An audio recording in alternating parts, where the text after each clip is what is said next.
around.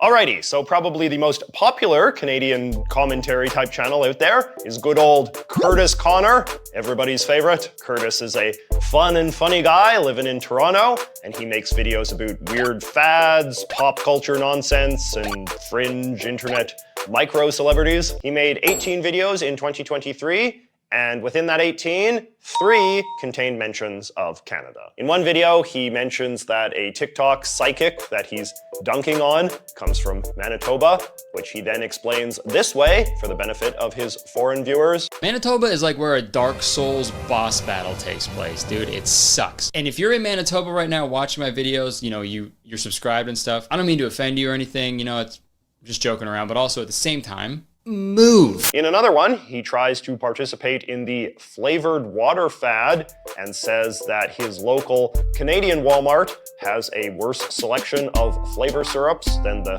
Walmarts do in the US. Unfortunately, we didn't have all the crazy Sonic, Skittles, 7-Up flavors at our Walmart because Canada has rules and laws about what is safe to put in our bodies. And lastly, in a review of a terrible Christmas movie, he mentions how the place that he ordered it from wouldn't ship the DVD to Canada, so he had to get his manager to ship it from the States. I mean, he also once mentioned Canada in the context of a VPN ad, and he once mentioned that he was doing a live show in Montreal, but that's it. Next up, we have Mudahar, better known as Some Ordinary Gamers. He lives in Toronto as well, I believe. I actually met him earlier this year at VidCon. We spoke briefly at a party, but didn't really make much of a connection beyond that. Mudahar's body of work is pretty intimidating to analyze because he makes a video almost every day and talks about a huge variety of topics. I didn't have time to review the over 300 videos he made in 2023, but I did check out a couple where the title made me think that there was probably a high chance that something Canada-related came up. And here are a few of the biggest examples that I found. He made one video where he talked about that train derailment in East Palestine, Ohio, which he worried would cause chemical gas to leak into southern Ontario, which is where he lives. He made a video about the Canadian government's decision to ban TikTok on the phones of public employees, which he supported. Now, ladies and gentlemen, Canada, you know, for all the mistakes my country makes, I love it, and sometimes it makes the right choice. He did not, however, support the US government's plan to force the sale of TikTok, which he described from his Canadian perspective this way. The reason why I'm invested into it, and you might be like, but Muda, you're Canadian. I might be Canadian, but that doesn't involve the fact that now I do go back and forth between the states as well. I have a tax thing in the states. I have like work in the states. I'm pretty much involved in the states as well. I go back and forth. And also, let's not forget the fact that if these kind of laws pass in the United States, it's not going to be hard for it to eventually pass in Canada, okay? We're kind of like best friends, we're best buds, eh? He also made a funny video where he complained a bit about how people were vandalizing the Canadian flag on r/place. And he made a couple of videos about the Trudeau administration's infamous Bills C11 and C18, which were efforts to regulate the Canadian internet in various ways that Mudahar opposed.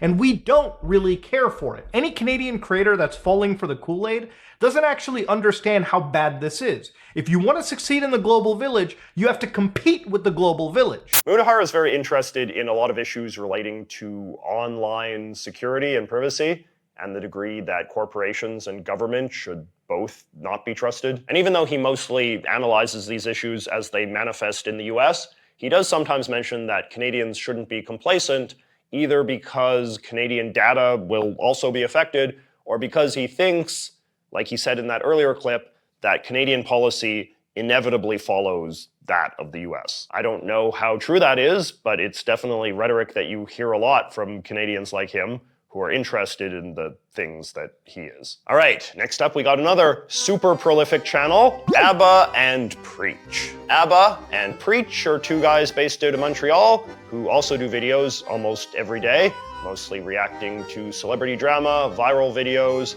and I would say broadly culture war type stuff involving debates over race, gender, and sex. Basically the sorts of topics that a certain kind of younger man is very interested in. I didn't watch all of their 2023 videos either, just because once again there are hundreds of them, but I think I watched enough to get a decent sample. Like Mudahar, they passively mention that they live in Canada once in a while in their videos, usually in the context of noting small US-Canadian differences that might come up now and then. In a video that involved drinking, for instance, they mentioned in passing that the legal drinking age in Canada is lower than it is in the US. In Canada, you can.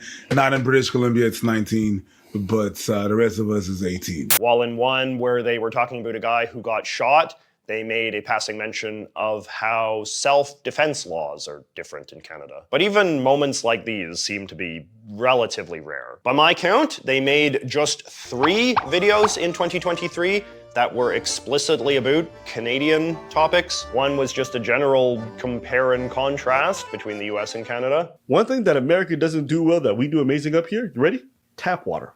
Truly one of the great low-hanging fruits for any Canadian content creator. Hey, we've all done it. The second was about schools in Canada celebrating Pride Month, which was a topic of some conservative outrage last year, and they weighed in to that debate. Now, the third was really interesting because it was about the French supremacist language laws of Quebec, which is where they live. This is a very important and very distinctly Canadian political issue.